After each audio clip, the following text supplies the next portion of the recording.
बिस्मिल्लाहिर्रहमानिर्रहीम। अच्छा, आज हमने जो अपना नया लेक्चर स्टार्ट करना है वो सेकंड कनेक्शन था हमारा वेल्डिंग। ठीक है, वेल्ड उसमें हमने बात करनी है। हमने पिछले लेक्चर्स में हमने बात की थी स्टील बोल्ट कनेक्शन की। अब इस लेक्चर में हम बात करेंगे वेल्ड कनेक्शन के। जो वेल्ड कनेक्शन होते हैं उनकी टाइप्स क्या हैं, या फिर कोड की रिक्वायरमेंट्स क्या हैं फॉर वेल्ड कनेक्शन, उस पर बात करेंगे। स्टार्ट करते हैं लेक्चर। अब वेल्डिंग स्टार्ट वाले लेक्चर्स में जब इंट्रोडक्शन बेसिक दिया था कि वेल्डिंग बोल्टिंग और रिवेटिंग के बारे में बताया, तो उसमें बड़ी डिटेल में बात की थी वेल्डिंग पे कि वेल्डिंग जो है एक फैब्रिकेशन प्रोसेस होता है जो कि मटेरियल्स को ज्वाइन करता है, यूजुअली मेटल्स या थर्मोप्लास्टिक्स को। ठीक है।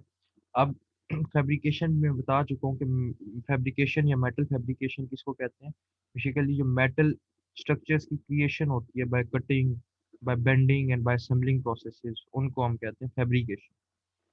अब मैंने बात की कि मेटल्स और थर्मोप्लास्टिक्स के वेल्डिंग जो है वो फैब्रिकेशन प्रोसेस है जो कि डिफरेंट मटेरियल्स को ज्वाइन करते हैं, जैसे कि थर्मोप्लास्टिक्स हो गए और मेटल्स हो गए। अब थर्मोप्लास्टिक को थर्मो सॉफ्टनिंग प्लास्टिक भी कहते हैं।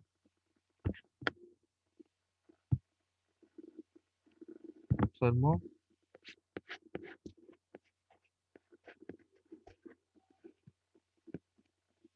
Softening, soft softening.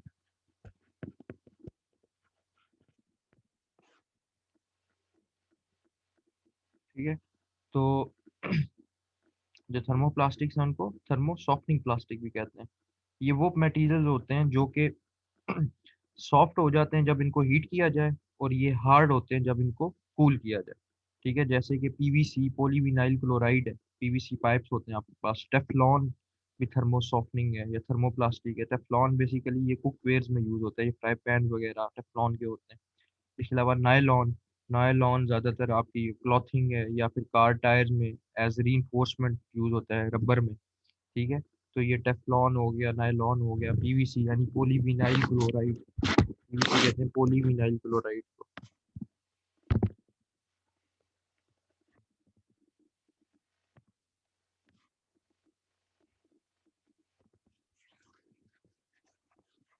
अच्छा, जो पीवीसी है पॉलीविनाइल क्लोराइड, ये भी जो है थर्मोप्लास्टिक। अब हम बात कर रहे थे वेल्डिंग पे कि वेल्डिंग जो है वो फैब्रिकेशन प्रोसेस है जो कि डिफरेंट मटेरियल्स को ज्वाइन करता है, जिसमें मेटल है, थर्मोप्लास्टिक। अब जो मेटल्स होते हैं, जो मटेरियल्स होते हैं, उनको ज्वाइन कर किस तरह किया जाता है वेल्डिंग में। हाइट हीट प्रोवाइड की जाती है। ठीक है, टेम्परेचर बहुत ज़्यादा होता है जो कि पार्ट्स को मेल्ट कर देता है। जिन पार्ट्स को आप ज्वाइन कर रहे हो ना, जब हाई हीट प्रोवाइड की जाएगी वो उन पार्ट्स को मेल्ट कर देगा। ठीक है। और हीट जब प्रोवाइड कर दी जाती है, जो मेटल्स होते हैं उनको फिर they are allowed to cool, जो कि फ्यूजन कॉज करते हैं।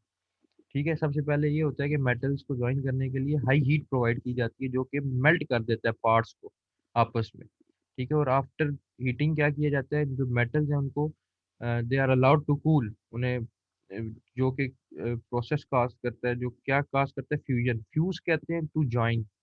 ठीक है। तो फ्यूजन बेसिकली वो प्रोसेस है जो कि हीट यूज करता है, दो या दो दो to or more than to material जो है उनको ज्वाइन करने के लिए फ्यूज कहते हैं, ज्वाइन करना।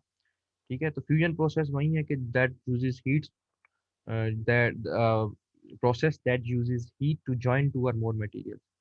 और मटेरियल्स को जो हीट किया जाता है वो मेल्टिंग पॉइंट तक हीट किया जाता है। ठीक है, कि वो मेल्ट हो जाए मटेरियल। ठीक है। सो मटेरियल जो है ना, फ्यूजन प्रोसेस में जो मटेरियल्स हैं they are heated to their melting point. इसके अलावा बात की हमने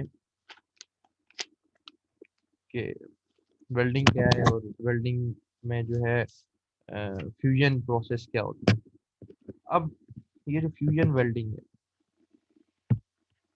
ठीक है, दिस फ्यूजन वेल्डिंग जो मैंने बात की, फ्यूजन का भी बताया कि दैट यूजेस हाई हीट। अब इस फ्यूजन वेल्डिंग में जो है ना दो चीज़ें अप्लाई की जाती है। एम्प्लॉय मतलब अप्लाई, पहली है इलेक्ट्रिक कार। ठीक है, इलेक्ट्रिक कार यूज की जाती है दो या दो से ज़्यादा ऑब्जेक्ट्स को ज्वाइन करने के लिए। ठीक है। और ज़्यादातर स्ट्रक्चरल वेल्डिंग के लिए हम इलेक्ट्रिक आर्क यूज करते हैं। अब इलेक्ट्रिक आर्क में ना जो टेम्परेचर होता है वो 6000 फ़ारेनहाइट तक होता है। जो इलेक्ट्रिक आर्क का टेम्परेचर होता है वो 6000 फ़ारेनहाइट तक, 6000 डिग्री फ़ारेनहाइट तक होता है। ठीक है। और ये ज़्यादातर जो है स्ट्रक्चरल वेल्डिंग के लिए इलेक्ट्रिक आर्क हम यूज़ करते हैं, मतलब कि बिल्डिंग्स और ब्रिजेस के लिए ज़्यादातर यूज़ करते हैं। इसके अलावा जो सेकंड जो फ्यूजन वेल्डिंग जो में टेक्निक है, एक तो इलेक्ट्रिक आर्क है और सेकंड जो है वो है ऑक्सी एसिटाइलिन फ्लेम। जो ऑक्सी एसिटाइलिन फ्लेम है, ठीक है, वो बेसिकली यूज़ होता है मेल्टिंग के लिए। ठीक है, मेल्ट करने के लिए ऑक्सी एसिटाइलिन फ्लेम यूज़ होता है। और ऑक्सी जिस तरह मैंने बात की कि जो इलेक्ट्रिक आर्क में जो टेम्परेचर है वो अप टू जो है ना 6000 फ़ारेनहाइट तक होता है इलेक्ट्रिक आर्क का। तो ऑक्सी एसिटाइल बेसिकली ये ऑक्सी फ्यूल गैस है। फ्यूल गैस इसमें क्या है? Acetylene. Acetylene is a fuel gas, ये ऑक्सी फ्यूल गैस फ्लेम। और फ्यूल गैस क्या है इसमें? एसिटाइलिन।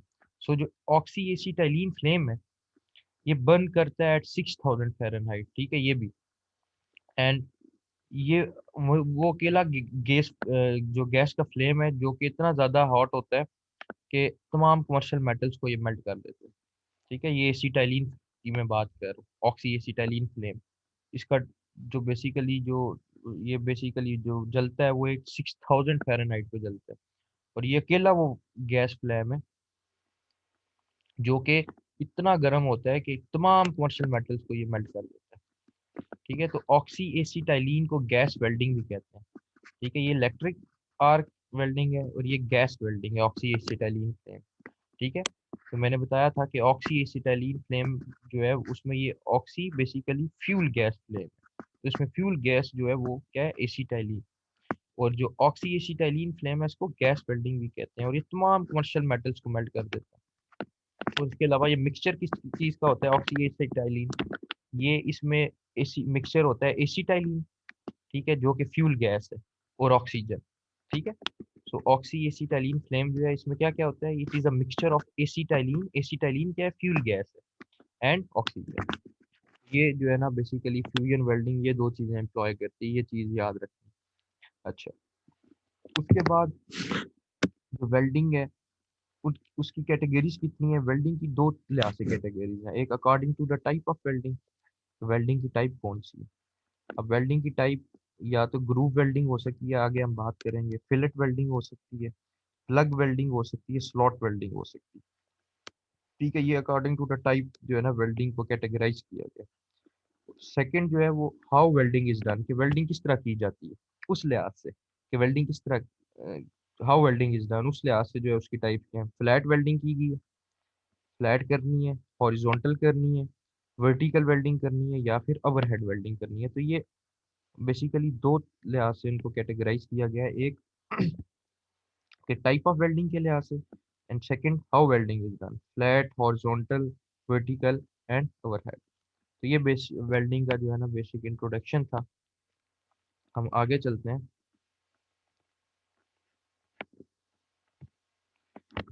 Types of welding. अब टाइप्स ऑफ वेल्डिंग के लिहाज से वेल्डिंग की कैटेगरीज देखते हैं। जो टाइप्स ऑफ वेल्डिंग कौन कौन सी है, पहले बेसिक सॉरी वो देखते हैं। सबसे पहले ग्रूव वेल्डिंग। ठीक है, ग्रूव कहते हैं एक नैरो कट को। ठीक है, नैरो कट जो होता है ना उसको हम कहते हैं ग्रूव। ठीक है, अब ग्रूव वेल्डिंग जो है बेसिकली इसको कहते हैं कि it is a joint preparation. ठीक है, जॉइंट बेसिकली प्रिपेयर कर रहे हो ना बिटवीन टू पीसीज ऑफ, ठीक है, ये दो पीसीज हैं ये मेटल के, एक पीस ये एक पीस ये। So it is a joint preparation, ये जॉइंट प्रेपरेशन। ठीक है, between two PCs of metal. ठीक है, इसको हम कहते हैं ग्रूव वेल्ड। और ग्रूव वेल्ड जो है ये बेसिकली गैप फिल करते हैं, जो दो पार्ट्स आपस में कनेक्ट होते हैं उनके दरमियान जो गैप होता है उसको ये ग्रूव वेल्ड फिल करता है। ये चीज याद रखनी है। इसके अलावा जो ग्रूव वेल्ड है, इन्हें ग्रूव वेल्ड इसलिए कहा जाता है कि जब दो या दो से ज्यादा मेटल पीस को ले किया जाता है एक साथ, when they are first laid together, so groove किस्म एक ग्रूव टाइप शेप बनती है। ठीक है, सो जो वेल्ड मेटल होता है वो उस ग्रूव को फिल करता है। ठीक है, ग्रूव क्या होती है? एक नैरो कट को कहते हैं, एक इंडेंटेशन को कहते हैं ग्रूव। जैसे कि ये यू ग्रूव है, ये ये वी ग्रूव है, ठीक है। It is a narrow cut और इंडेंटेशन ऑन द सरफेस। तो इसीलिए इन्हें ग्रूव वेल्ड कहा जाता है, बिकॉज जब दो या दो से ज्यादा मेटल पीसीस को आपस में कनेक्ट किया जाता है, जब ले किया जाता है, ये दो मेटल पीसीस, ठीक है, जब when they are first laid together, then there is a, ये ग्रूव लाइक शेप जो है ना बनती है। और जो वेल्ड मेटल होती है तो वो क्या करती है, इस ग्रूव को जो है ना वो फिल करती है, इसलिए इसको हम कहते हैं ग्रूव वेल्ड। अब अगर वेल्ड जो है वो एक साइड पे जॉइंट के अप्लाई की जाए, ठीक है, तो उससे हम कहते हैं सिंगल ग्रूव वेल्ड। और अगर वेल्ड दोनों साइड पे अप्लाई की जाए जॉइंट के, तो उससे हम कहते हैं डबल ग्रूव वेल्ड, ठीक है। जॉइंट के दोनों साइड पे, जैसे ये डबल ग्रूव वेल्ड, ठीक है, ये जो है ना अगर जॉइंट के इस साइड पे भी है और दूसरी साइड पे भी है, तो इसको हम कहेंगे बेसिकली ये आपको जो है ना फ्रंट इसका वो नजर आ रहा है पोर्शन। इसके बैक पोर्शन पे भी अगर वेल्ड ये अप्लाई किया गया तो ये क्या है, डबल ग्रूव वेल्ड। जिस तरह ये है और इसकी बैक साइड पे भी अगर ये अप्लाई किया गया, सिमिलरली ये है तो इसकी बैक साइड पे भी अगर ये वेल्ड के अप्लाई किया गया है, जॉइंट वेल्ड किया गया है दोनों साइड पे, तो उसको हम कहेंगे डबल ग्रूव वेल्ड, ठीक है। जब वेल्ड को अप्लाई किया जाए जॉइंट की दोनों साइड पे, तो उसे हम कहते हैं डबल ग्रूव वेल्ड। अगर जॉइंट की एक साइड पे वेल्ड को अप्लाई किया जाएगा तो उसे हम कहेंगे सिंगल ग्रूव वेल्ड, ठीक है। तो ये भी आपको एक साइड नजर आ रही है, अगर इसकी दूसरी जो साइड है उस पे भी ये वेल्ड हुआ हुआ है तो इसको हम कहेंगे डबल। सिमिलरली इसकी दूसरी साइड पे भी, अपोजिट साइड पे भी वेल्ड हुआ हुआ है तो इसको भी हम कहेंगे डबल। और इसकी भी जो अपोजिट साइड है वहां पे भी वेल्ड हुआ हुआ है तो उसको हम कहेंगे डबल ग्रूव वेल्ड। इसके अलावा जो सिंगल ग्रूव वेल्ड है ना, सिंगल ग्रूव क्या था कि जब जॉइंट की एक साइड पे वेल्ड किया जाए। अब जो सिंगल ग्रूव वेल्ड है उसकी 9 डिफरेंट टाइप्स है, और डबल ग्रूव वेल्ड की 7 डिफरेंट टाइप्स है, ठीक है। There are 9 different types of single groove weld and 7 different types of double groove weld.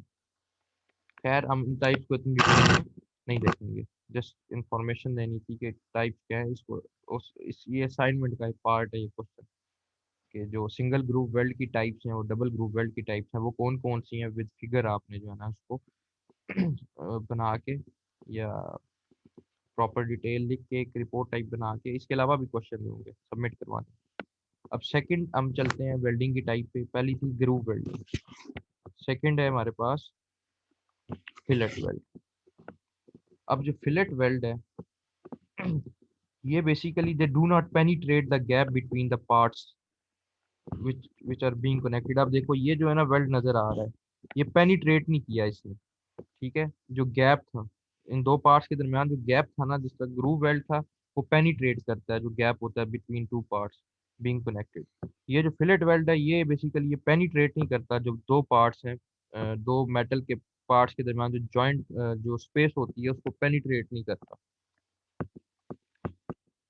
और फिलेट वेल्ड में बेसिकली फिलेट वेल्ड जो है इसके 5 जो है ना डिफरेंट पीसीज हैं, ठीक है। अब इसमें क्या क्या इंक्लूडेड है, इसमें रूट होती है फिलेट वेल्ड में, टो होती है, फेस होती है, लेग एंड थ्रोट है। अब ये देख लेते हैं कि ये क्या चीज़ है।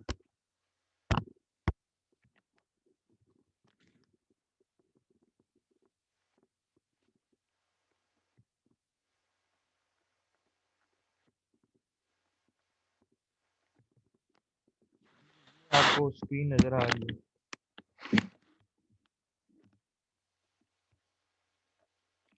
अब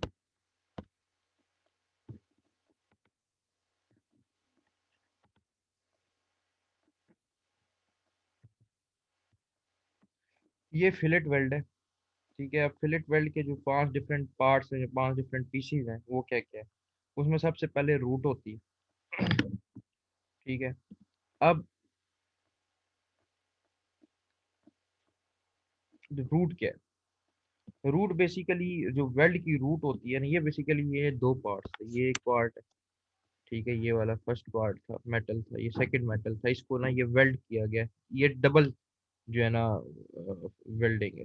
अब फिलेट वेल्डिंग है ये बेसिकली, वो ग्रूव थी, ये फिलेट वेल्डिंग है। फिलेट वेल्डिंग क्या करती है, ये जो गैप है उसको पेनिट्रेट नहीं करती, ये भी बताया था कि ये गैप जो थे ना इन दो के दरमियान, ये इनको पेनिट्रेट नहीं किया, ठीक है। ये फिलेट वेल्ड है। अच्छा, अब बात करता हूँ जी कि जो फिलेट वेल्ड है इसके 5 डिफरेंट पीसेज हैं। लाइक रूट है, रूट कहते हैं जो deepest part of deepest penetration होता है उसको कहते हैं। अब ये जो पार्ट है ना डीपेस्ट पेनिट्रेशन का, वो ये पार्ट है, ठीक है, ये पार्ट इसको हम कहेंगे रूट, ठीक है, ये वेल्ड, ठीक है। It is the part of the deepest penetration, ये वेल्ड की डीपेस्ट पेनिट्रेशन होती है, which is the opposite angle of hypotenuse, ये हाइपोटेन्यूज, ठीक है, इसका जो ऑपोजिट एंगल होता है हाइपोटेन्यूज, तो ये पार्ट जो है ना इसको हम रूट कहते हैं, इसको वेल्ड रूट कहते हैं, ठीक है। जो रूट वेल्ड रूट है, it is the part of deepest penetration which is the opposite angle of hypotenuse. अब हाइपोटेन्यूज क्या चीज थी, मैथ्स को अगर रिकॉल करो, मैथमेटिक्स को, तो जो लॉन्गेस्ट साइड होती थी राइट एंगल ट्रायंगल की, उसको हम कहते थे हाइपोटेन्यूज, या फिर the side which is opposite to right angle, ठीक है, ठीक है। लेट्स सपोज ये राइट एंगल है, तो ये साइड क्या होती थी, हाइपोटेन्यूज, ये परपेंडिकुलर थी और ये बेस थी, ठीक है, ये परपेंडिकुलर थी और ये हाइपोटेन्यूज, ठीक है। क्या थी, the longest side of right angle triangle, ये राइट एंगल ट्रायंगल है, उसकी लॉन्गेस्ट साइड है, या फिर the side which is opposite to right angle, right angle के अपोजिट साइड ये वाली, ठीक है, राइट एंगल के अपोजिट साइड हाइपोटेन्यूज। तो यहाँ पे भी देखो ये हाइपोटेन्यूज है, इसके जो बेसिकली जो अपोजिट एंगल है हाइपोटेन्यूज को, वो यही बनता है, तो उसको हम कहते हैं रूट। तो वेल्ड जो हुआ है उसकी रूट क्या है, root of weld is the part of deepest penetration, उसको हम कहते हैं वेल्ड। आगे चलो, इसके बाद हमारे पास जो सेकंड उसका कंपोनेंट था वेल्ड का, जो सेकंड चीज थी, वो थी टो वेल्ड की, ये और ये, ठीक है, ये दो मेटल पीसीस थे ऐसे करके, ये वेल्ड हुआ हुआ ये, ठीक है। ये जो पार्ट था ना वेल्ड का, ये वाला, ये रूट, ये वाला पार्ट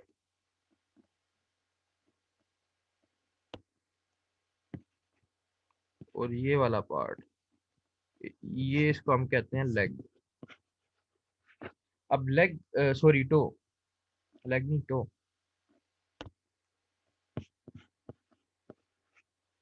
तो बेसिकली वेल्ड की जो एजिस को कहते हैं, edges are the point of hypotenuse, ये हाइपोटेन्यूज है ये लाइन, इसकी जो एजिस है ये और ये, ठीक है, जिससे ये है और ये, ठीक है, ये हाइपोटेन्यूज की एजिस है, ठीक है, तो इसको हम कहेंगे टो।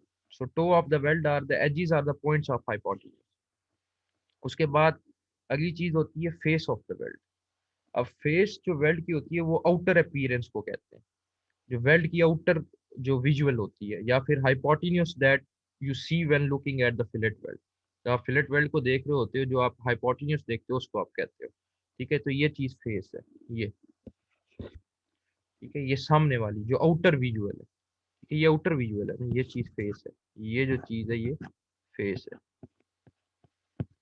वेल्ड, ठीक है। तीन चीजें होगी, रूट, टो, फेस। इसके बाद लेग, एक चीज होती है वेल्ड में लेग, लेग किसको कहते हैं, लेग बेसिकली जो है ना आउटर टू साइड्स, जो ट्रायंगुलर फिलेट वेल्ड होती है ना उसकी जो आउटर टू साइड्स होती है उनका डिस्टेंस होता है, ठीक है। तो जो लेग होती है वेल्ड की उसको हम कहते हैं साइज ऑफ वेल्ड, ठीक है, ये याद रखना है कि जो लेग होती है वेल्ड की उसको हम कहते हैं साइज ऑफ वेल्ड। लेग क्या है, यहाँ से लेके यहाँ तक का डिस्टेंस, इसको मैं जरा खत्म कर दूं ड्राइंग को, सिर्फ लेग नजर आएगा,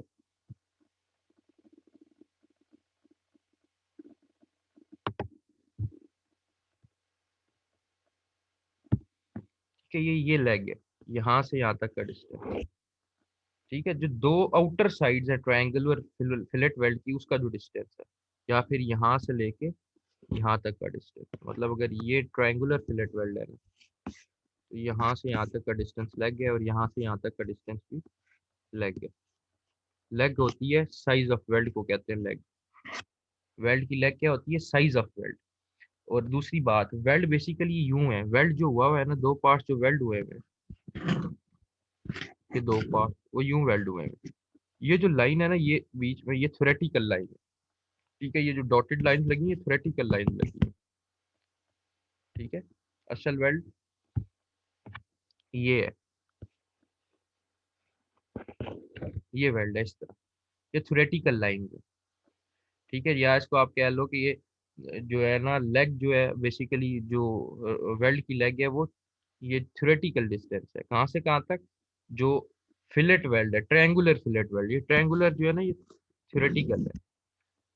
ट्रायंगुलर फिलेट वेल्ड जो है उसकी आउटर दो साइड्स का जो डिस्टेंस है उसको हम कह रहे हैं लेग, ठीक है। जो लेग लेंथ है वो basically size of weld, leg length is designated as the size of weld, ये भी चीज याद रखनी है।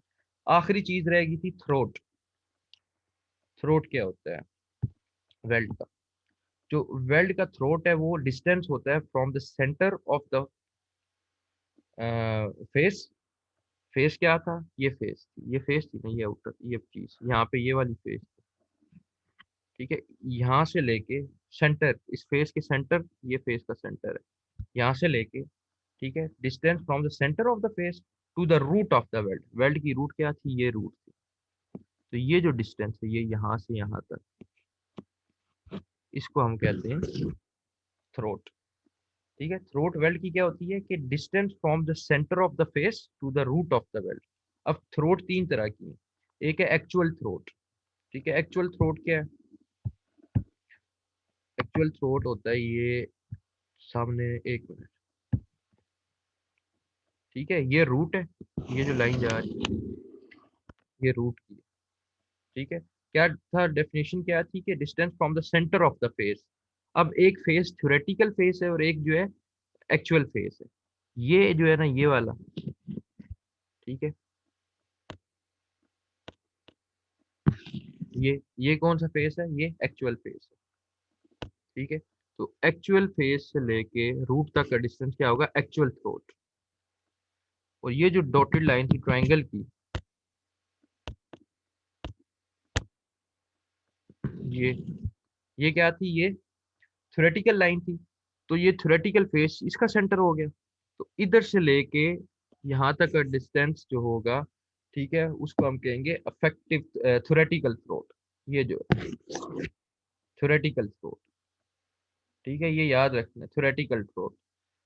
और ये चीज याद रखनी है कि जो थ्योरेटिकल थ्रोट होता है उसको अफेक्टिव थ्रोट कहते हैं, ठीक है। दो थ्रोट है, actual throat and theoretical throat. Actual throat क्या है कि centre of the actual face to the root of the weld तक का जो डिस्टेंस है। थ्योरेटिकल थ्रोट क्या है कि centre of the theoretical face या hypotenuse to the root of the weld तक का जो डिस्टेंस है वो है इफेक्टिव थ्रोट या फिर थ्योरेटिकल थ्रोट, एक ही बात है। ये चीज याद रखनी है कि थ्योरेटिकल थ्रोट को इफेक्टिव थ्रोट भी कहते हैं। और दूसरी चीज ये याद रखिए है कि जो एक्चुअल थ्रोट है वो कहाँ से है, वो एक्चुअल फेस से लेके रूट तक का डिस्टेंस है, यहाँ तक का डिस्टेंस। और जो थ्योरेटिकल या इफेक्टिव थ्रोट है वो यहाँ से लेके इस रूट तक का डिस्टेंस है, ठीक है, थ्योरेटिकल डिस्टेंस है।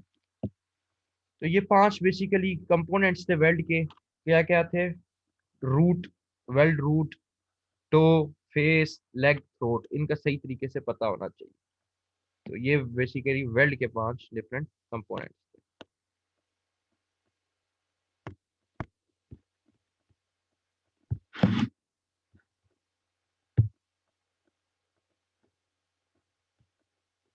यही वो जो भी चीज बताइए, ये वो फिगर ये भी बनी हुई है,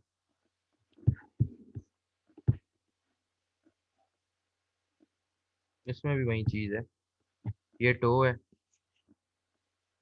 ठीक है, जो कि एजिज होती है या पॉइंट्स होते हैं हाइपोटेन्यूज के। ये लेग है, ठीक है, लेग क्या था, साइज ऑफ वेल्ड था ना। तो ये डिस्टेंस जो था या यहाँ से लेके जो यहाँ तक का डिस्टेंस था उसको हम कहते हैं लेग, यानी ये जो आउटर टू साइड्स हैं ट्रायंगुलर फिलेट वेल्ड की उसको हम कहते हैं लेग। इसके अलावा ये फेस है जो आउटर विजुअल है या hypotenuse that you see while looking at the fillet weld. इसके अलावा ये थ्योरेटिकल थ्रोट है, थ्योरेटिकल जो डिस्टेंस था। ये एक्चुअल थ्रोट है, actual centre of actual face से जो आपकी रूट है वहां तक का डिस्टेंस है। ये वही फिगर जो है ना इसमें भी शो हुई है।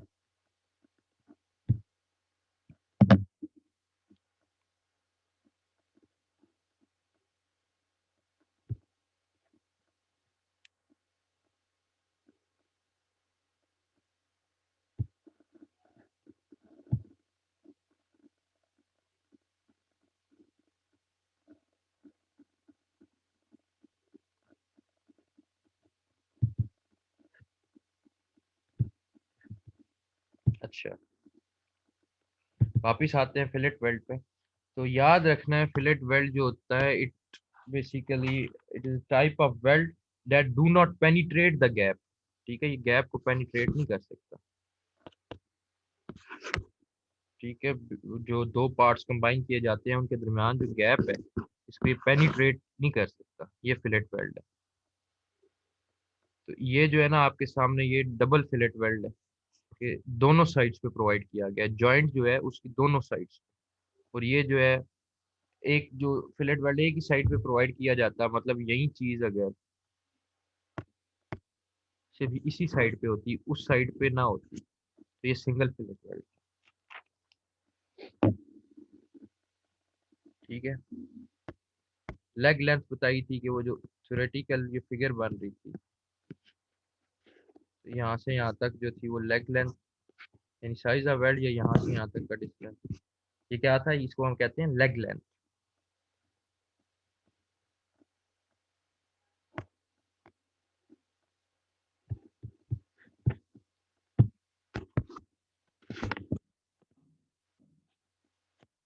ठीक है, अब बात करते हैं आगे। जो वेल्ड होता है वो फेल करता है शीयर में at 45 degree through the throat. अब थ्रोट मैंने बता दिया थ्रोट क्या है। सो वेल्ड जो है वो फेल करता है शीयर में। ठीक है, शीयर फेलियर होता है एट 45 डिग्री फेलियर होता है टू द थ्रोट। अब जो शीयर स्ट्रेंथ होती है, ठीक है, वो किसके इक्वल होती है, allowable shearing stress multiply by theoretical throat area of the weld. दो थ्रोट थे ना, एक थ्योरेटिकल था और एक एक्चुअल था, तो थ्योरेटिकल एरिया वेल्ड का होगा। ठीक है, वो हमने यहाँ पे यूज करना है क्योंकि वही इफेक्टिव एरिया होता है। मैंने बताया था कि थ्योरेटिकल जो थ्रोट है उसी को हम इफेक्टिव थ्रोट भी कहते हैं। अब जो शीयर स्ट्रेंथ है,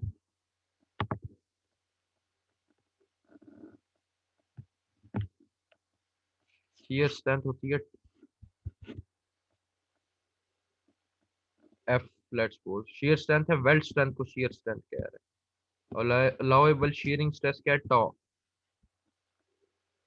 ठीक है, this is the theoretical area eighty. तो जो थ्योरेटिकल बेसिकली शीयर स्ट्रेस किसके इक्वल होती थी, फोर्स पर यूनिट एरिया की होती थी। फोर्स क्या आती है, शीयर स्ट्रेंथ थी। तो अब यही चीज निकालनी है, तो ये टॉ मल्टीप्लाई हो गया। ठीक है, ए टी हो गया यार। ठीक है, तो ये क्या है, शीयर स्ट्रेस। टॉ क्या है, allowable shearing stress. A T क्या है, थ्योरेटिकल एरिया ऑफ वेल्ड। तो जब शीयर स्ट्रेंथ निकालनी है, शीयर स्ट्रेंथ क्या है, वेल्ड स्ट्रेंथ है। ठीक है, तो जब भी वेल्ड स्ट्रेंथ यानी ये शीयर स्ट्रेंथ निकालनी है, तो उसके लिए हम क्या करेंगे, जो अलाउएबल शीयरिंग स्ट्रेस है उसको थ्योरेटिकल जो थ्रोट एरिया है वेल्ड का उससे मल्टीप्लाई करते हैं। और वेल्ड जो है वो फेल किस में करता है, शीयर में करता है at 45 degree through the throat. अच्छा, इसके अलावा ये जो थ्योरेटिकल थ्रोट एरिया है वो किस तरह निकलेगा। तो थ्योरेटिकल थ्रोट एरिया के लिए आपको थ्योरेटिकल थ्रोट को वेल्ड लेंथ से मल्टीप्लाई कराना पड़ेगा। ठीक है, अब वेल्ड लेंथ क्या चीज़ है, वेल्ड लेंथ बताता हूँ। और थ्योरेटिकल थ्रोट आपको पता है, जो थ्योरेटिकल थ्रोट है उसको जब आप वेल्ड लेंथ से मल्टीप्लाई कराओगे, ये दो पार्ट थे। ठीक है, तो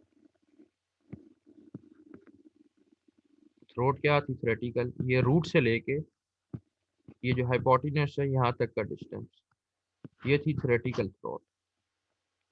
ठीक है, इसको जब आप वेल्ड लेंथ से मल्टीप्लाई कराओगे तो वो आपके पास थ्योरेटिकल एरिया आ जाएगा। अब वेल्ड लेंथ क्या चीज़ है, ये जो डिस्टेंस है वेल्ड का ये यहाँ से यहाँ तक का डिस्टेंस वेल्ड का, ये ये वेल्ड की लेंथ है। ठीक है, ये यहाँ से ये वाला जो डिस्टेंस है इसको हम कहते हैं वेल्ड लेंथ। ठीक है, यहाँ से यहाँ तक का डिस्टेंस ये लेंथ है। ठीक है, इस वेल्ड लेंथ को जब आपने मल्टीप्लाई कराना है, ये यहाँ पे होगा आपका थ्योरेटिकल थ्रोट, इससे तो आपके पास क्या आ जाएगा, थ्योरेटिकल एरिया आ जाएगा वेल्ड का।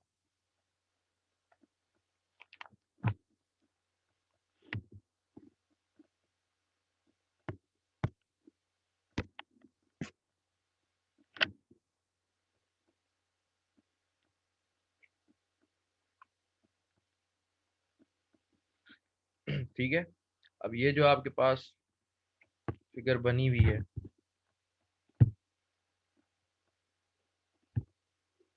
ये कन्वेक्स फिलेट वेल्ड है, ये कनकेव फिलेट वेल्ड है, ये भी कन्वेक्स फिलेट वेल्ड है।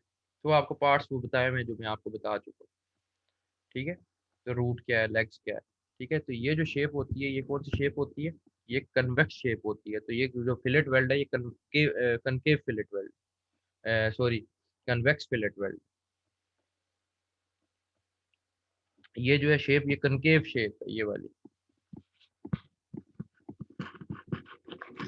ठीक है, तो ये कौन सा है, कनकेव फिलेट वेल्ड है। नीचे भी जो है वो आपके पास कन्वेक्स फिलेट वेल्ड है।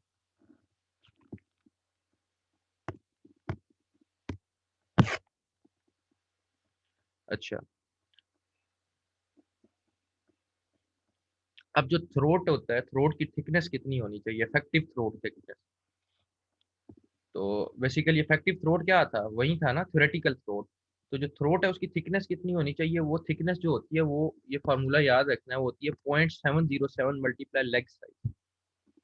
लेग साइज क्या था, साइज ऑफ वेल्ड, जो लेग का साइज था। ठीक है, वो जो ये वाला साइज था, यहाँ से यहाँ तक, यहाँ से यहाँ तक। ठीक है, तो जो इफेक्टिव थ्रोट थिकनेस होती है वो होती है 0.707 multiply by leg size, leg length. ठीक है, लेग साइज क्या था, लेग लेंथ। इसके अलावा जो इलेक्ट्रोड्स होते हैं, वो E70 से, जो फिलेट वेल्ड में इलेक्ट्रोड्स यूज होते हैं वो E70 से E90 तक होते हैं। अब इलेक्ट्रोड क्या होता है, इलेक्ट्रोड जो है बेसिकली करंट को कंडक्ट करता है। जब दो मेटल्स को आपस में ज्वाइन करना हो ना, तो जो करंट की कंडक्शन करता है वो इलेक्ट्रोड करता है। ठीक है, जब वेल्डिंग करते हुए, इलेक्ट्रिक आर्क वेल्डिंग में, जब आपने दो पीसीस को ज्वाइन करना है, फ्यूज करना है, तो इलेक्ट्रोड यूज होगा करंट को कंडक्ट करने के लिए इलेक्ट्रिक आर्क वेल्डिंग में। ठीक है, जो इलेक्ट्रोड जो है वो कहाँ से कहाँ तक होते हैं, E70 टू E90। इलेक्ट्रोड जो है वो E70 से E90 तक होते हैं। अब E70 क्या है, E90 क्या है, पहली बात ये कि जो E70 है, इसका मतलब ये है कि इसकी जो मिनिमम यील्ड टेंसाइल स्ट्रेंथ है वो 70,000 है PSI। ये याद रखना है, E70 का मतलब ये है कि जो मिनिमम टेंसाइल स्ट्रेंथ है, मिनिमम टेंसाइल स्ट्रेंथ वो कितनी है, 70,000 PSI।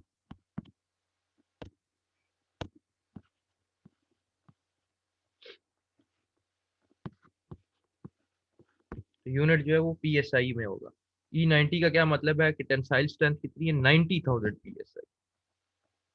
अच्छा, E70 की जो यील्ड स्ट्रेंथ होती है, E70 की बता, वो होती है 57,000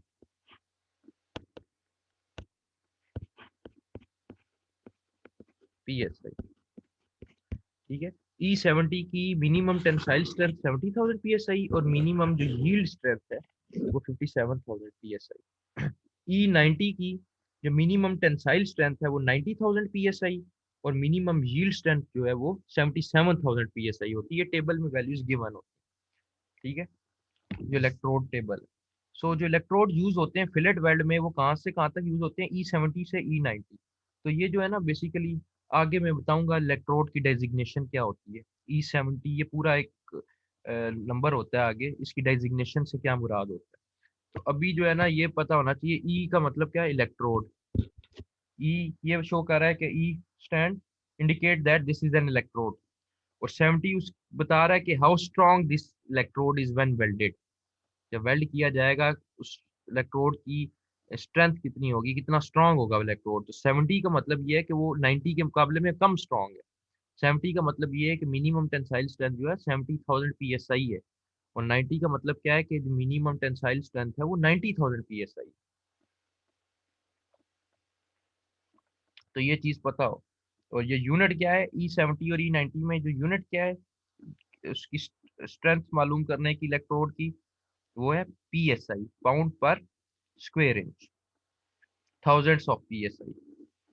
ठीक है, 70,000 थाउजेंड्स ऑफ psi में ये मेजर किया जाता है।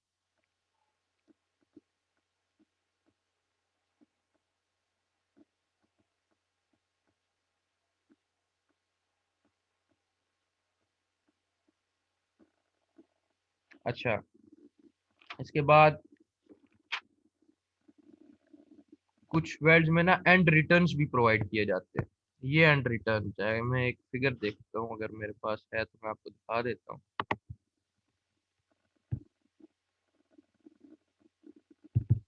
ठीक है, ये एंड रिटर्न कि ये जो पोर्शन है ना, ये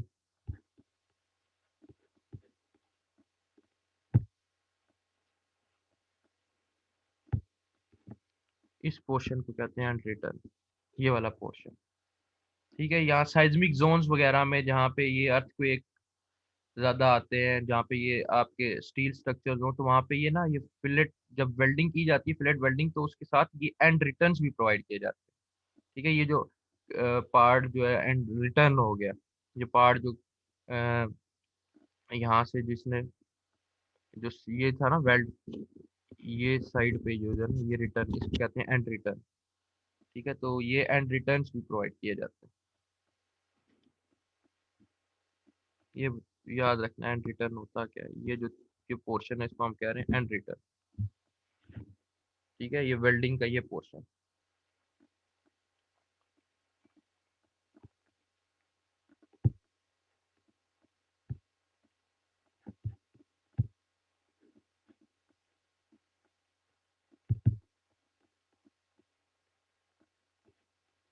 ठीक है, जो shear लैप होता है, shear लैप क्या है, ये जो लैप गिवन है। ठीक है, ये प्लेट और ये दो पार्ट्स जो है इनको जो ज्वाइन किया हुआ है, ये जो shear लैप है वो कितना है, वो ये shear लैप है, ये पार्ट जो लैप दिया हुआ है shear लैप, ये कितना दिया जाता है यहाँ से यहाँ तक। ठीक है, वो होता है TE मल्टीप्लाई 0.7 मल्टीप्लाई 70। ठीक है, टी क्या इफेक्टिव थ्रोट थिकनेस है, मल्टीप्लाई 0.3 मल्टीप्लाई बाय 70, इतना shear लैप दिया जाता है। ये चीज भी पता हो।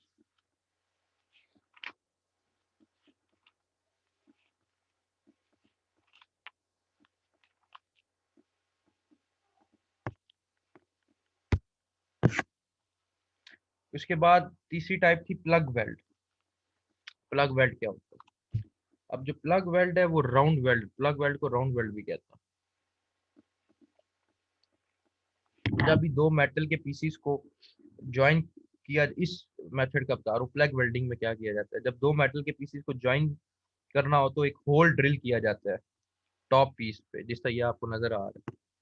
एक होल जो है वो जो मेटल का टॉप पीस है उस पर ड्रिल किया गया है। एक किया जाता है ये, प्लेंटी ऑफ होल्स ड्रिल किए जाते हैं ये। ठीक है, तो जब दो मेटल के, ये एक मेटल प्लेट है, एक दूसरी ये, दो मेंबर, जब इनको ज्वाइन किया करना हो तो जो टॉप प्लेट होती है उसमें होल्स ड्रिल किए जाते हैं, और टॉप प्लेट को जो है ना बॉटम प्लेट के ऊपर रखा जाता है। जैसे कि टॉप प्लेट जिस प्लेट में होल है वो बॉटम प्लेट के ऊपर। तो जो वेल्ड का मटेरियल होता है ना, वेल्डिंग का जो मटेरियल है वो क्या किया जाता है, वो इस होल के अंदर डिपॉजिट किया जाता है। जो ड्रिल किया गया ना होल, इसके अंदर उस वेल्ड के मटेरियल को डिपॉजिट कर देते हैं। तो वो क्या करता है, दो दो पीसेज है उनको आपस में जोड़ के रखता है। ठीक है, अब ये जो है ना प्लग वेल्डिंग तब यूज होती है जब दो जो मेटल्स हैं उनकी थिकनेस जो है वो सिमिलर नहीं है। मतलब ये जो प्लेट है इसकी थिकनेस और है, ऊपर वाली प्लेट की थिकनेस और है, तो आप प्लग वेल्डिंग यूज करते हैं। ये याद रखना है। कि to join two dissimilar thickness of metal plug welding is use. लेकिन प्राइमरीली इसको हम कहते हैं थिन मेटल वेल्ड। ठीक है, प्लग वेल्डिंग है, इसको क्या कहते हैं प्राइमरीली कि ये थिन मेटल वेल्ड है। और जो थिक शीट्स है ना, थिक शीट जिनकी थिकनेस बहुत ज्यादा हो, बहुत रेयर ओकेजन में जो है ना प्लग वेल्डिंग यूज की जाती है थिक शीट्स की वेल्डिंग के लिए। यानी थिक एक थिन शीट होती है, एक थिक शीट होती है। अगर शीट्स थिक है ना तो प्लग वेल्डिंग ओकेजनली यानी कि बहुत रेयर हम प्लग वेल्डिंग यूज करते हैं, अदरवाइज हम प्लग वेल्डिंग यूज नहीं करते। तो ये जो है थिन मेटल वेल्डिंग है कि शीट्स अगर थिन है तो उसकी वेल्डिंग के लिए हम ये यूज करेंगे। और इसके अलावा दूसरी चीज क्या है कि दो डिसिमिलर थिकनेस, यानी दो मेटल्स हैं उनकी थिकनेस डिसिमिलर है, सेम नहीं है, ऊपर टॉप प्लेट और बॉटम प्लेट की थिकनेस सेम नहीं है, तो उसके लिए भी हम क्या यूज करते हैं, प्लग वेल्डिंग यूज करते हैं। ये पॉइंट्स याद रखें। फोर्थ टाइप है स्लॉट वेल्डिंग। स्लॉट वेल्डिंग और प्लग वेल्डिंग में कोई डिफरेंस इतना खास नहीं है, सिर्फ फर्क क्या है कि प्लग वेल्डिंग में जो होल्स यूज करते हैं वो राउंड होल्स होते हैं, और स्लॉट वेल्डिंग में जो होल्स होते हैं वो स्लॉटेड होल्स होते हैं। स्टार्ट में बताया था स्लॉटेड होल्स क्या होते हैं।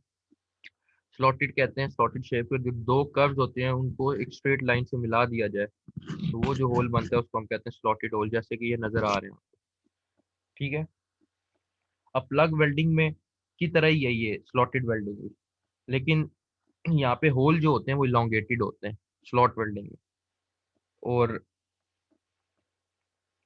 बहुत से होल जो है वो एंड पे एक्सटेंड किए होते हैं विदाउट क्लोजिंग। अब यहाँ पे तो ये एक्सटेंडेड नहीं है, बहुत से होल होते हैं प्लेट में। ठीक है, लाइक दिस। अब ये होल जो है एक्सटेंड हुए हैं एंड की तरफ और यहाँ से क्लोज नहीं। ठीक है, तो बहुत से केसेस स्लॉट वेल्डिंग में ऐसे भी होते हैं कि जो होल है उनको एक्सटेंड किया जाता है एज की तरफ, जो मेंबर है उसकी एज की तरफ एक्सटेंड किया जाता है विदाउट क्लोजिंग, क्लोज नहीं किए जाते। ये तो दोनों क्लोज है ना, जैसे ये वाला केस।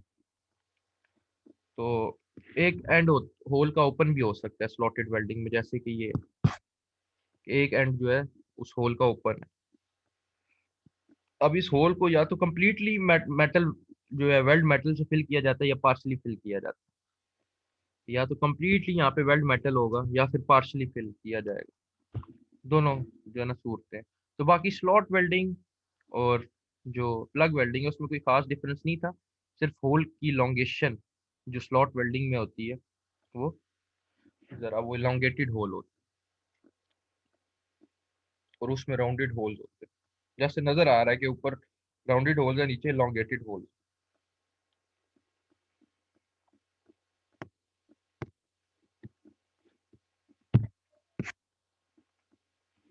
उसके बाद आते हैं जी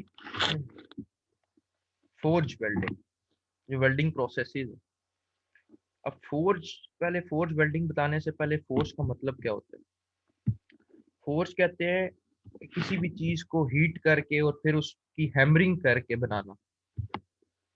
ठीक है, ठीक है, to form by heating and hammering, या फिर beat something into a shape, उसको हम कहते हैं फोर्ज।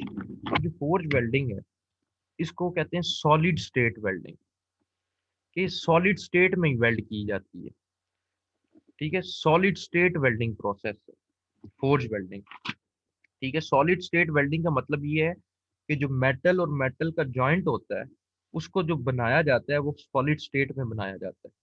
मेटल टू जो मेटल जॉइंट है it can be formed with in a solid state, वो सॉलिड स्टेट में बनाया जाता है मेटल जॉइंट।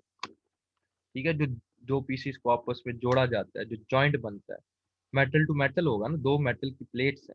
ठीक है, वो जो मेटल टू मेटल प्लेट्स को जोड़ोगे जो जॉइंट बनेगा वो सॉलिड स्टेट में बनेगा, तो इसलिए हम कहते हैं जो फोर्ज वेल्डिंग है वो सॉलिड स्टेट वेल्डिंग प्रोसेस। ठीक है, जो कि दो जो मेटल के पीसीज हैं उनको आपस में जोड़ता है। कैसे जोड़ता है? By heating them to a high temperature. ठीक है, उनको हीट करता है हाई टेम्परेचर पे और फिर then hammering them together. Hammering कहते हैं कि the action of striking with the hammer. ठीक है, उसको कहते हैं हैमरिंग, कि जो एक्शन किया जाता है स्ट्राइकिंग विद द हैमर उसको हम कहते हैं हैमरिंग। तो ये याद रखना है फोर्ज वेल्डिंग जो है वो सॉलिड स्टेट वेल्डिंग प्रोसेस है। जो कि दो मेटल के पीसीस को जोड़ता है। कैसे जोड़ता है? By heating them to a high temperature, उनको हाई टेम्परेचर पे हीट करता है and then hammering them together. अगली टाइप है रेजिस्टेंस वेल्डिंग की, जो वेल्डिंग प्रोसेस है। दूसरा प्रोसेस क्या है? Resistance welding. फोर्ज वेल्डिंग जो था वो सॉलिड स्टेट वेल्डिंग प्रोसेस था। जो रेजिस्टेंस वेल्डिंग है वो लिक्विड स्टेट वेल्डिंग प्रोसेस है। ठीक है, ये लिक्विड स्टेट वेल्डिंग प्रोसेस है। फोर्ज वेल्डिंग जो था वो सॉलिड स्टेट वेल्डिंग प्रोसेस। अब रेजिस्टेंस वेल्डिंग याद रखनी है कि it is the liquid state welding process. अब लिक्विड स्टेट वेल्डिंग प्रोसेस में जो मेटल टू मेटल जॉइंट बनता है, जैसे कि सॉलिड स्टेट में जो मेटल टू मेटल जॉइंट बनता था वो विद इन सॉलिड स्टेट बनता है, लेकिन लिक्विड स्टेट वेल्डिंग में जो मेटल टू मेटल जॉइंट बनता है वो विद इन लिक्विड स्टेट बनता है। अगर लिक्विड स्टेट में ना बने तो मोल्टन स्टेट में बनता है। ठीक है, there is a difference between liquid state and molten state. ठीक है, ये याद रखना है कि सॉलिड स्टेट वेल्डिंग में मेटल टू मेटल जॉइंट जो बनता है वो विद इन सॉलिड स्टेट बनता है, और लिक्विड स्टेट वेल्डिंग में जो मेटल टू मेटल जॉइंट बनता है वो विद इन लिक्विड स्टेट बनता है। सॉलिड स्टेट में विद इन सॉलिड स्टेट बनता है और लिक्विड स्टेट में within liquid state metal to metal joint बनता है। अच्छा, लिक्विड स्टेट में अगर लिक्विड स्टेट में ना बने तो फिर किस स्टेट में बनेगा? मोल्टन स्टेट में बनेगा। और सॉलिड स्टेट वेल्डिंग जो है वो क्या है? Forge welding solid state welding process है। और लिक्विड स्टेट वेल्डिंग क्या है? रेजिस्टेंस वेल्डिंग जो है लिक्विड स्टेट वेल्डिंग प्रोसेस है। अब मैं बात कर रहा था मोल्टन का क्या मतलब होता है। मोल्टन का मतलब होता है कोई भी चीज जो कि सॉलिड स्टेट से लिक्विड स्टेट में चेंज हो जब उसको हीट किया जाए उसको हम कहते हैं मोल्टन स्टेट। ऑब्वियसली जब चीज सॉलिड स्टेट से लिक्विड स्टेट में आ रही है हीट करने से, ठीक है, मतलब किसी भी सॉलिड चीज को हीट करोगे वो लिक्विड स्टेट में ही आएगी, फिर उसके बाद जो है वो गैसियस स्टेट आती है। सो मोल्टन का क्या मतलब है कि anything that is change from a solid state to a liquid state by heating it, उसको कहते हैं मोल्टन स्टेट। अच्छा, हम बात कर रहे थे रेजिस्टेंस वेल्डिंग की। तो रेजिस्टेंस वेल्डिंग जो है वो एक लिक्विड स्टेट वेल्डिंग प्रोसेस है। वो कैसे होता है कि दो मेटल्स को कैसे ज्वाइन किया जाता है? इसमें प्रेशर अप्लाई किया जाता है और करंट को जो है ना हाई एम्पेरेज करंट को पास किया जाता है for a length of time. ठीक है, अब हाई एम्पेरेज का क्या मतलब होता है? एम्पेरेज कहते हैं बेसिकली इलेक्ट्रिक करंट की स्ट्रेंथ जो एम्पेयर में मेजर की जाए। एम्पेयर यूनिट होता है इलेक्ट्रिक करंट का। ठीक है, यूनिट ऑफ इलेक्ट्रिक करंट। एम्पेरेज क्या होती है? एम्पेरेज होती है बेसिकली इलेक्ट्रिक करंट की स्ट्रेंथ जो कि एम्पेयर में मेजर की जाए। तो हाई एम्पेरेज का मतलब ये है कि high strength of electric current in ampere. तो जो रेजिस्टेंस वेल्डिंग है इसमें जो इलेक्ट्रिक करंट होता है वो हाई एम्पेरेज का होता है। ठीक है, जो इलेक्ट्रिक करंट हाई एम्पेरेज का होता है और लो वोल्टेज का जो है ना वो पास किया जाता है मेटल एरिया से, जिनको ज्वाइन करना होता है। दो प्लेट्स को ज्वाइन करना है ना, आप उस दो प्लेट्स जो प्लेट्स हैं उनका ज्वाइंट जो बनाओगे आप क्या करोगे? इलेक्ट्रिक करंट पास करोगे। वो इलेक्ट्रिक करंट जो होगा वो हाई एम्पेरेज करंट होगा, जिसकी स्ट्रेंथ जो होगी वो हाई होगी एम्पेयर्स में, और उसकी वोल्टेज कम होगी। उसको आप पास करवाओगे जिन पार्ट्स को कनेक्ट करना है उनके दरमियान से, तो वो क्या करेगा? उन दो पार्ट्स को ज्वाइन कर देगा। तो जो मेटल ज्वाइन किए जाते हैं रेजिस्टेंस वेल्डिंग में उनमें हाई प्रेशर अप्लाई किया जाता है। ठीक है, और जो हाई एम्पेरेज का करंट होता है for length of time pass किया जाता है, मतलब greater for a greater time, थोड़े टाइम के लिए नहीं, for a length of time उस मेटल एरिया में से पास किया जाता है करंट को। जिन मेटल को ज्वाइन करना होता है ना उस मेटल एरिया में से वो करंट पास किया जाता है, जिसकी वोल्टेज कम होती है और एम्पेरेज हाई होता है। ठीक है, और प्रेशर हाई अप्लाई किया जाता है। अब जो इलेक्ट्रिक करंट अप्लाई किया जाता है वो किसके थ्रू अप्लाई किया जाता है? मैंने अभी पीछे बताया था, जो इलेक्ट्रोड्स होते हैं उनका पर्पस होता है इलेक्ट्रिक करंट को पहुंचाना। ठीक है, तो इलेक्ट्रिक करंट डिलीवर किया जाता है मेटल शीट्स पे। जिन मेटल्स को ज्वाइन करना है वो इलेक्ट्रोड्स के थ्रू, वेल्ड इलेक्ट्रोड्स के थ्रू अप्लाई किया जाता है। अब इलेक्ट्रोड क्या करता है? वो फोर्स अप्लाई करता है उन शीट्स के दरमियान। इलेक्ट्रोड से इलेक्ट्रिक करंट आ रहा है, वो क्या कर रहा है? वो फोर्स अप्लाई कर रहा है जिन शीट्स को ज्वाइन करना है आपने। ठीक है, इसको हम कहते हैं रेजिस्टेंस वेल्डिंग। ये चीज याद रखनी है। एक वेल्डिंग की टाइप होती है, रेजिस्टेंस वेल्डिंग की एक टाइप होती है spot resistance, resistance welding spot. Spot resistance welding. ठीक है, तो स्पॉट रेजिस्टेंस वेल्डिंग अगर कहीं लिखा आ जाए तो वो रेजिस्टेंस वेल्डिंग की ही टाइप है, ये चीज पता होनी चाहिए। ठीक है, it is a type of resistance welding, spot resistance welding. और जो रेजिस्टेंस वेल्डिंग है इसको इलेक्ट्रिक रेजिस्टेंस वेल्डिंग भी कहते हैं। ठीक है, क्यों? क्योंकि इसमें इलेक्ट्रिक करंट अप्लाई किया जाता है हाई एम्पेयरेज का, जिसकी वोल्टेज कम होती है, यूज थ्रू इलेक्ट्रोड। और अप्लाई कहाँ पे किया जाता है? जो कांटेक्ट होता है between parts to be connected, उस कांटेक्ट पे अप्लाई किया जाता है। So resistance welding is also known as electric resistance welding, and spot welding is a type of resistance welding.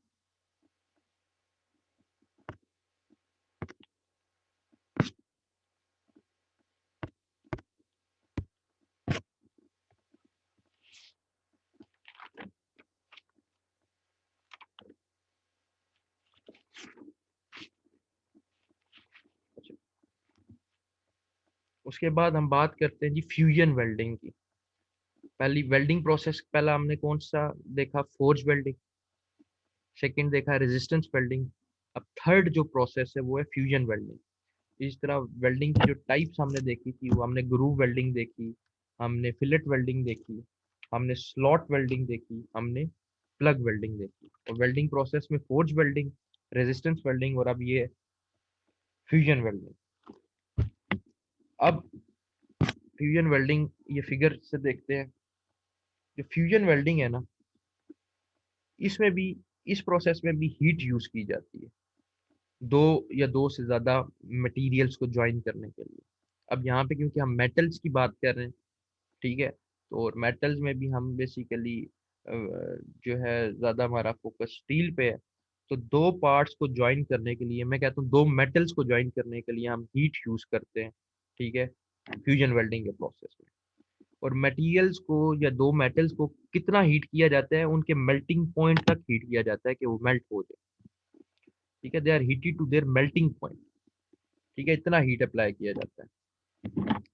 एक होती है फ्यूजन वेल्डिंग जो अभी हम मैं पढ़ा रहा हूँ, एक होती है non fusion welding. Non fusion welding में जो हीट प्रोवाइड की जाती है वो बिलो मेल्टिंग पॉइंट की जाती है। ये चीज याद रखें कि जो मेल्टिंग पॉइंट है ना मेटल का, उससे कम हीट प्रोवाइड की जाती है, उसको हम कहते हैं नॉन फ्यूजन वेल्डिंग। और फ्यूजन वेल्डिंग में जो हीट प्रोवाइड की जाती है वो उनके मेल्टिंग पॉइंट जितनी हीट प्रोवाइड की जाती है। ठीक है, the materials are heated to the melting point, to their melting point. And in non fusion welding materials basically are heated below their melting point, below their melting temperature। ठीक है, अब fusion welding का जो process है ना, वो different groups में divide हुआ हुआ है। उस प्रोसेस को जो है ना, कुछ प्रोसेसेस को हम देखेंगे, सब नहीं देखेंगे। वो डिवाइड किस लिहाज से हुआ हुआ है? वो हीट के सोर्स के लिहाज से डिवाइड हुआ हुआ है।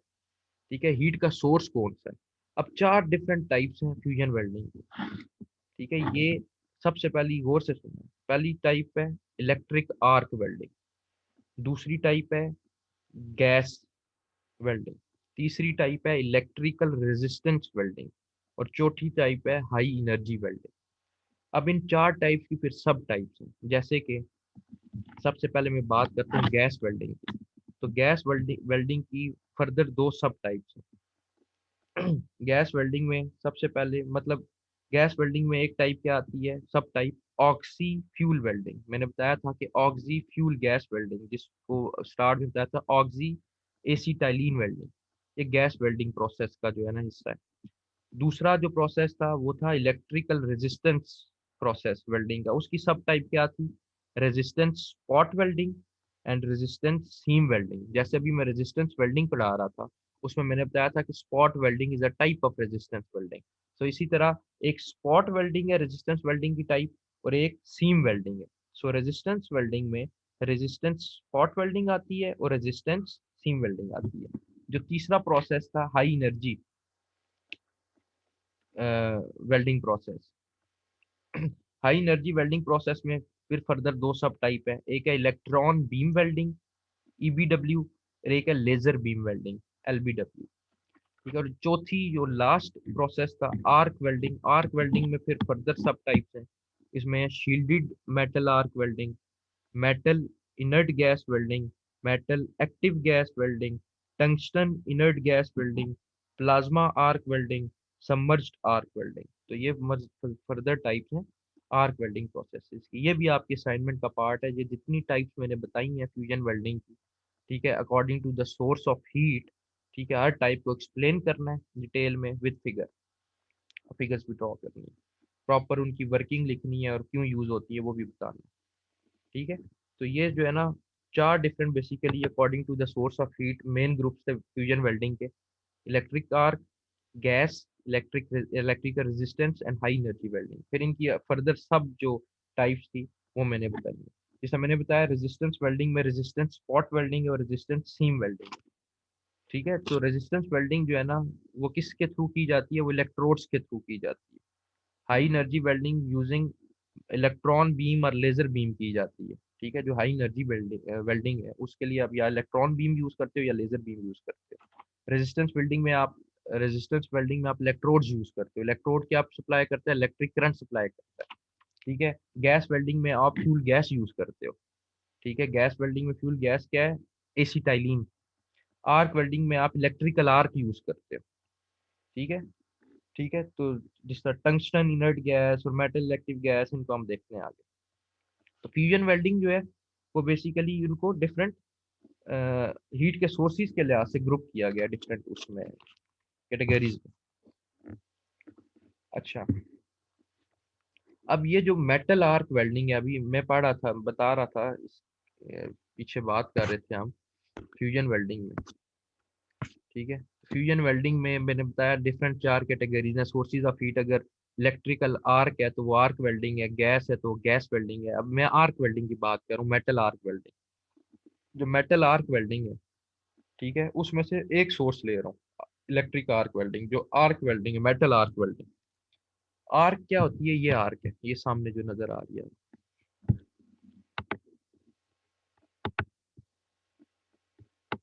ठीक है, ये आर्क है।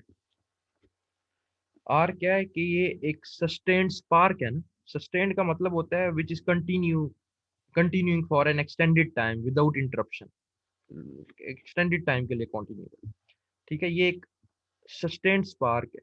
आर्क किसको कहते हैं? एक सस्टेन्ड स्पार्क को कहते हैं। ये किसके दरमियान होती है? ये वर्क पीस वो मतलब मेटल जिस पे वर्क हो रहा है, जिसको आप ज्वाइन कर रहे हो, ठीक है। वर्क बेस और ये इलेक्ट्रोड के दरमियान है ना। ये इलेक्ट्रोड क्या था? वो जो इलेक्ट्रिक करंट को पास कर रहा है वो मेटल है।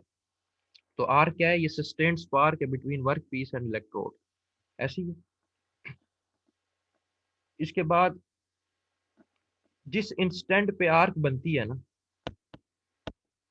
ठीक है, ये जो आर्क जिस इंस्टेंट पे, at the instant arc is form, जो टेम्परेचर होता है वर्क पीस का, इसका टेम्परेचर, और जो टिप है इलेक्ट्रोड की, ये नीचे जो इसकी बेस है इलेक्ट्रोड की टिप है, इसका temperature, they are brought to melting point. दोनों टेम्परेचर जो है ना, कितना मेल्टिंग पॉइंट पे आ जाते हैं, मेल्ट कर देते हैं, ठीक है। इनका टेम्परेचर क्या कर देता है? मेल्टिंग पॉइंट पे अचीव कर देता है जो ही आर्क जो है वो फॉर्म होती है। सो जो टेम्परेचर होता है उसका इलेक्ट्रोड की टिप का, और जो टेम्परेचर होता है इस वर्क पीस का, ये जो वर्क पीस है, ठीक है, वो क्या होता है? वो टेम्परेचर जो है, it their brought to melting point.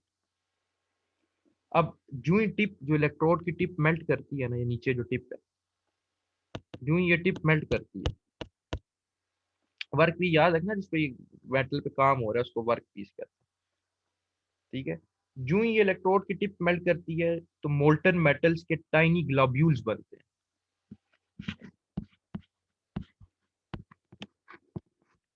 Globules कहते हैं स्मॉल राउंड पार्टिकल्स को, ठीक है।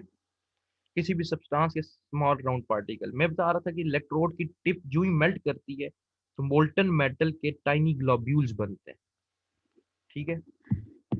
अब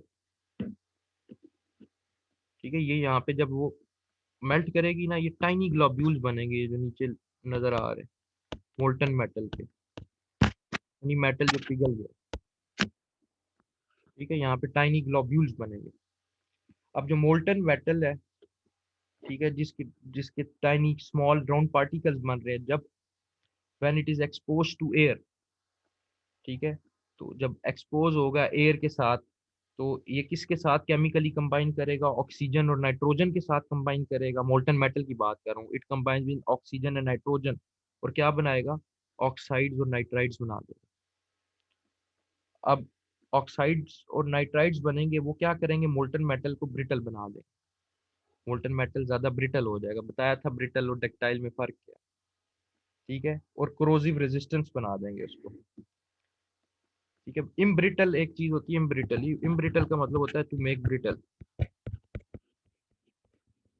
ठीक है, तो मोल्टन मेटल ब्रिटल कब बनेगा? जब जो मोल्टन मेटल है when it is expose to air, it combines chemically with oxygen and nitrides, with oxygen and nitrogen, और क्या बनेगा? ऑक्साइड्स और नाइट्राइड्स बनेंगे।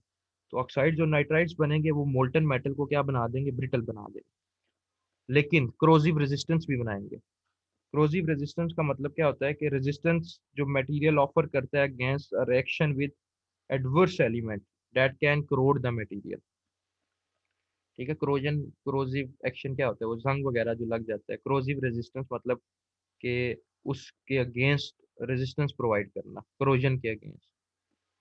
ठीक है, तो ये जो मोल्टन मेटल है, जब ये कंबाइन करता है केमिकली नाइट्रोजन और उसके साथ ऑक्सीजन के साथ, नाइट्राइड्स और ऑक्साइड्स जो बनते हैं, वो क्या बनाते हैं उस मेटल को? वो उसको क्रोजिव रेजिस्टेंस बनाते हैं, लेकिन इम्ब्रिटल भी बना देते हैं, मतलब ब्रिटल बना देते हैं। ब्रिटल का पता है आप लोगों को? ठीक है, तो ये बेसिकली सारा प्रोसेस था मेटल आर्क वेल्डिंग का। और क्रोजिव रेजिस्टेंस का क्या मतलब है? The resistance a material offers against a reaction with adverse element that can corrode the material. corrode mean के उसको जंग लग जाना। ठीक है, तो लेस क्रोजिव रेजिस्टेंस बनाते हैं। ये एक चीज याद रखना, क्रोजिव रेजिस्टेंस लेस बनाते हैं, क्योंकि जब वो एक्सपोज होगा एटमॉस्फेयर के साथ, एयर के साथ, जो ऑक्साइड और नाइट्राइड बनेंगे वो उसको लेस क्रोजिव रेजिस्टेंस बनाएंगे और मोर ब्रिटल बनाएंगे। मतलब कि उसकी जो रेजिस्टेंस होगी अगेंस्ट क्रोजन वो कम होगी, ज्यादा नहीं होगी। ठीक है, तो लेस क्रोजिव रेजिस्टेंस बनाते हैं जब ये मोल्टन मेटल एयर के साथ जो है कंबाइन करता है, एक्सपोज होता है एटमॉस्फेयर के साथ, ऑक्सीजन और नाइट्रोजन के साथ मिलता है, तो उसको लेस क्रोजिव रेजिस्टेंस बनाते हैं। मोर क्रोजिव रेजिस्टेंस नहीं बनाते, लेस क्रोजिव रेजिस्टेंस बनाते हैं कि उसकी रेजिस्टेंस जो होती है अगेंस्ट क्रोजन वो कम होती है, और उसको मोर ब्रिटल बनाते हैं, उसकी ब्रिटलनेस जो है वो ज्यादा होती है। बाकी हम नेक्स्ट लेक्चर में बात करेंगे टाइप्स ऑफ आर्क वेल्डिंग।